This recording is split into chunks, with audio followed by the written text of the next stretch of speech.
Hello my birdies. Welcome to my channel. ఇవాళ recipe వచ్చేసి chicken fry. Chicken fry ఎలా చేసుకోవాలో నేను వీడియోలో అయితే చూపించేసాను. చాలా ఈజీగా అండ్ టేస్ట్ మట్టుకి సూపర్ అండ్ ఆసమ్ ఉంటది. సో, ముందుగా చికెన్ తీసుకొని దాంట్లో పసుపు అండ్ కారం అండ్ సాల్ట్ 2 ఏసుకొని బాగా కలుపుకొని మ్యాగ్నేట్ చేసి పక్కన పెట్టుకోవాలి. తర్వాత నెక్స్ట్ మీకు ఏవైతే అక్కడ స్క్రీన్‌లో కనిపిస్తున్నాయో ఆ మసాలా దినుసులన్నీ కూడా నేను అక్కడ డిస్ప్లే చేస్తాను. అవి మీరు ఫ్రై చేసుకొని వాటిని పొడి చేసి పక్కన పెట్టుకోండి. అండ్ నెక్స్ట్ అల్లం వెల్లుల్లి పేస్ట్ అండ్ కచ్చపిచ్చ దంచుకున్న వెల్లుల్లిపాయని కూడా పక్కన పెట్టుకోవాలి. మనం ఆనియన్స్ మనకెంత కావాలో అన్ని ఒక 2-3 అలాగో లేదంటే 1-2 అలాగో సో, తీసుకొని ఫ్రై అయిన తర్వాత మనం పేస్ట్ చేసి పెట్టుకున్న అల్లం వెల్లుల్లి పేస్ట్ అండ్ కచ్చపిచ్చ దంచుకున్న ఆహ్, వెల్లుల్లిపాయలు 2 కలిపి దాన్ని ఫ్రై చేసుకోవాలి. ఆ టైంలో మనం స్టవ్‌ని హైలో పెట్టుకొని ఫ్రై చేసుకుంటే చాలా బావుంటది.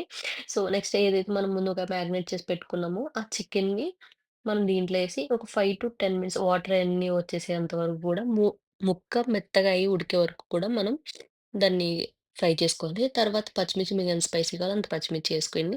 నెక్స్ట్ మనం ఏదైతే స్పైసెస్ ఉన్నాయో, ఆ స్పైసెస్‌ని దాంట్లో యాడ్ చేసుకొని మనం పౌడర్ చేసుకున్న స్పైసెస్ ఉన్నాయో దాంట్లో యాడ్ చేసుకొని ఒక 5-10 మినిట్స్ ఫ్రై చేస్తే అయిపోతుంది. Thank you for watching.